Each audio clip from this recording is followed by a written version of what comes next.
پلٹ دی ہم نے گایا ایک نظر میں ہستی کی، پلٹ دی ہم نے گایا ایک نظر میں ہستی کی، کوئی اعجاز تھا یا فضل تھا قرآن کا، دنیا کا ذرہ ذرہ آج تک سرشار وحدت ہے، دنیا کا ذرہ ذرہ آج تک سرشار وحدت ہے۔ واجب محترم، قرآن مجید فرقان حمید رب معید کی وہ کتاب سعید ہے جو ہمارے نصیب حقیر میں ہدایت کا سرچشمہ عجیب ہے۔ قرآن مجید اللہ تعالیٰ کا مقدس ترین کلام ہے، اور کیوں نہ ہو جبکہ اس کو اتارنے والا خود خالق امین ہے، اور جس کے ذریعے اتارا وہ بھی روح الامین ہے، اور جس پر اتارا وہ صادق و امین ہے، اور جس شہر میں اتارا وہ شہر بلد امین ہے، اور جس مہینے میں اتارا وہ مہینہ سب مہینوں سے افضل ہے، اور جس دن اتارا وہ دن ہزار مہینوں سے افضل ہے۔ قرآن مجید عظیم ترین کتاب ہے جو روح خداوندی ہے، معدن حیات اور زندگی کا سرچشمہ ہے۔ وہ عرب قوم جو سالہ سال مدت چلی آ رہی تھی،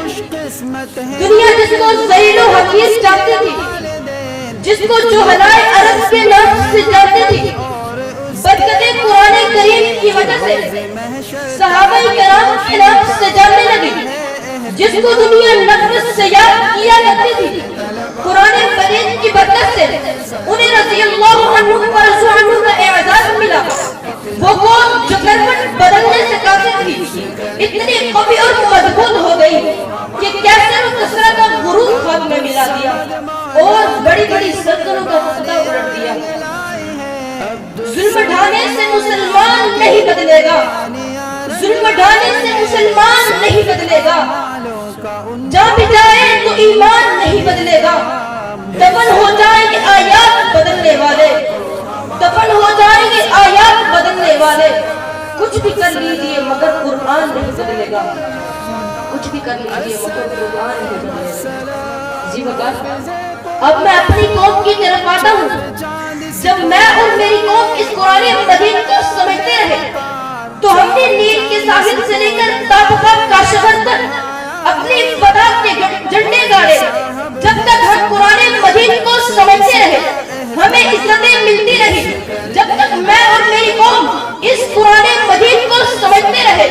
ہمیں فتوحات ملتی رہی، ہماری زندگیاں خوشگوار رہی۔ لیکن جو ہی ہم نے اس قرآن مجید کا دامن چھوڑا، اس قرآن مجید سے دور ہوئے تو ہماری فتوحات، خوشیاں، تسکین قلبی لا حاصل بن کر رہ گئی، ہم اپنے نفس پر فتح نہ پا سکے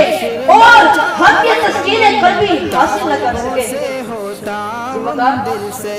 قرآن مجید کی مثال بارش کی طرح ہے، جیسے بارش آسمان سے اترتی ہے اسی طرح قرآن مجید بھی آسمان سے نازل ہوئی۔ جس طرح بارش کا پانی پاک شفاف ہوتا ہے اسی طرح قرآن مجید کے احکام بھی صاف اور عام فہم ہے۔ سورہ نبی سے جو قرآن کی ترانوں کو، سورہ نبی سے جو قرآن کی ترانوں کو زمانہ ہو گیا مجبور سر جھکانے کو۔ جب بھی بارش ابو لہب اور ابو جہل جیسے منافق اور ساتھ پھر اشرف جیسے یہودیوں پر اترتی ہے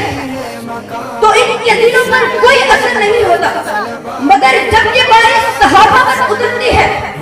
جب یہ بارش صدیق کے سینے پر اترتی ہے تو صداقت کے پھول نکلتے ہیں، خوشبوئیں پھوٹتی ہیں۔ جب یہ بارش فاروق کے سینے پر اترتی ہے تو عدالت کے پھول نکلتے ہیں، اور جب یہ بارش ان ننھے منھے بچوں پر اترتی ہے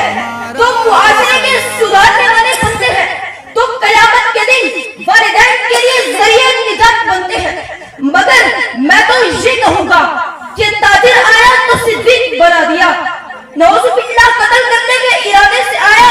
تو فاروق بنا دیا، عادل بنا دیا، اور جب 6 سال کا بچہ آیا تو حیدر کرار بنا دیا، اور جب خالد بن ولید آیا تو سیف اللہ